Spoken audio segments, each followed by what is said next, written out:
the actions of the Trump presidency revealed the dishonorable fact of the president's betrayal of his oath of office, betrayal of our national security, and betrayal of the integrity of our elections. Therefore, today, I'm announcing the House of Representatives moving forward with an official impeachment inquiry. The president must be held accountable. No one is above the law. 도널드 트럼프 미국 대통령이 취임 이후 가장 큰 난관에 부딪혔습니다. 낸시 펠로시 하원 의장은 지난주 하원이 트럼프 대통령에 대한 탄핵 조사에 착수한다고 선언하고 의회 휴회 중인 이번 주에도 참고인 진술을 받겠다고 밝혔습니다. 펠로시 의장과 애덤 시프 하원 정보위원장 등은 최대한 빨리 탄핵 소추 표결을 하기 위해 속도를 내는 것으로 알려졌는데요. 클릭 글로벌 이슈 오늘은 미국 정계 최대 이슈로 떠오른 트럼프 대통령 탄핵 사태와 우크라이나 스캔들에 대해 살펴보겠습니다. 사태의 발단은 트럼프 대통령과 볼로디미르 젤렌스키 우크라이나 대통령이 정상 간 전화 통화를 한 지난 7월 25일로 거슬러 올라갑니다. 트럼프 대통령은 조 바이든 전 부통령의 아들 헌터 바이든을 거론하면서 우크라이나에서 바이든 부자의 행적을 조사하라고 젤렌스키 대통령에게 말했는데요. 요지인즉 2016년 미국 부통령이었던 바이든이 아들 헌터가 이사로 있는 우크라이나 가스 회사에 대한 검찰 수사를 중단하도록 당시 우크라이나 정부를 압박했다는 것입니다. 백악관이 공개한 전화통화 녹취록 요약본을 보면 트럼프 대통령은 바이든 아들에 대한 얘기가 많이 나온다. 바이든이 기소를 중지시켰다고 한다. 많은 사람들이 궁금해하니 우리 법무장관과 뭐든 해볼 수 있다면 좋겠다. 이렇게 얘기했는데요. 펠로시 의장과 시프 위원장은 트럼프 대통령이 권력을 남용해 우크라이나 정부가 미국 선거에 개입하도록 종용했다고 판단했습니다. 게다가 이 통화가 이루어지기 며칠 전 트럼프 대통령은 4억 달러에 달하는 미국의 우크라이나 지원금을 별 이유 없이 동결시켰는데요. 이 때문에 미국의 대통령이 국내 정치적 목적을 위해 국고에서 나오는 대외 원조금을 미끼 삼아 외국 정부가 미국 선거에 개입하도록 권한을 남용한 게 아니냐는 비판의 목소리가 나옵니다. 트럼프 대통령은 통화 내용에 아무런 문제가 없고 오히려 익명의 내부 고발자는 스파이와 다름없다며 그의 정체를 공개하라고 주장하는 등 반격에 나섰습니다. I made a call. The call was perfect. When the whistleblower reported it, he made it sound terrible. 하지만 트럼프 대통령이 호주 총리와의 통화에서도 선거 개입을 요구하는 듯한 발언을 했다는 폭로가 추가로 나오면서 트럼프 대통령은 점점 더 수세에 몰리는 분위기입니다.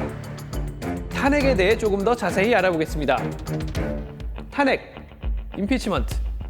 일반적인 절차에 의한 파면이 곤란한 공직자, 즉 대통령, 국무위원, 법관 등을 의회에서 소추하여 해임하거나 처벌하는 제도입니다. 미국 헌법 2조에 따르면 대통령을 포함한 연방 공무원은 반역죄, 수뢰죄 또는 그 밖의 중대범죄나 경범죄로 의회의 탄핵을 받고 면직될 수 있는데요.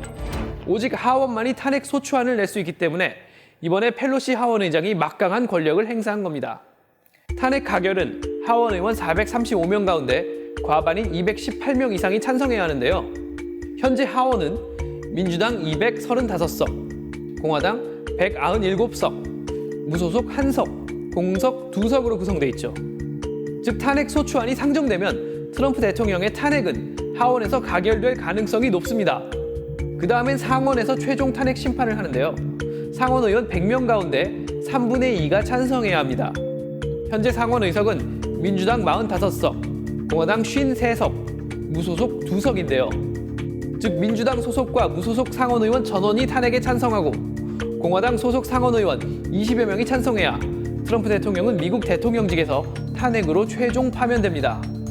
미국 역사상 의회가 탄핵 절차에 착수한 대통령은 앤드루 존슨, 리처드 닉슨, 빌 클린턴 등 단 3명뿐인데요.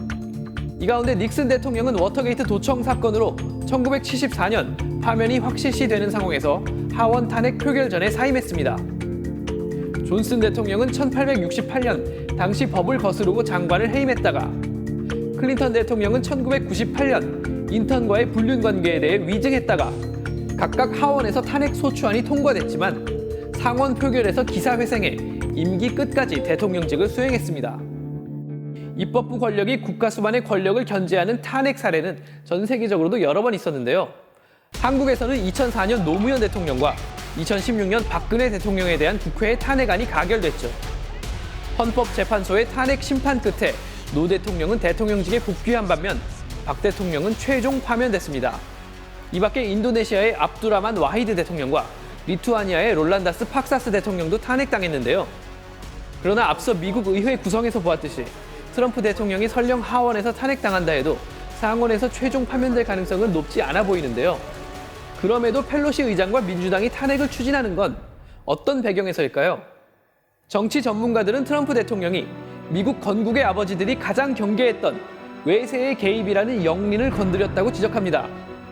코리 브렛 슈나이더 브라운대 정치학 교수는 18세기 신생 독립국이자 공화국이었던 미국이 영국 등 유럽의 왕정 세력이 미국 정치에 개입해 체제를 교란시키는 것을 가장 두려워했다고 분석했는데요. 실제로 초대 대통령 조지 워싱턴은 임기 말 고별 연설에서 외세의 영향은 공화국 정부의 가장 해로운 적이라며 외세 개입에 대비해 항상 깨어 있어야 한다고 당부할 정도였는데요. 야당 의원들은 상원에서의 탄핵 용인 가능성은 차치해 두더라도 당장 드러난 대통령의 헌법 위반 혐의만으로도 반드시 탄핵을 추진할 것으로 알려졌습니다. They were paramountly concerned about foreign interference in American affairs.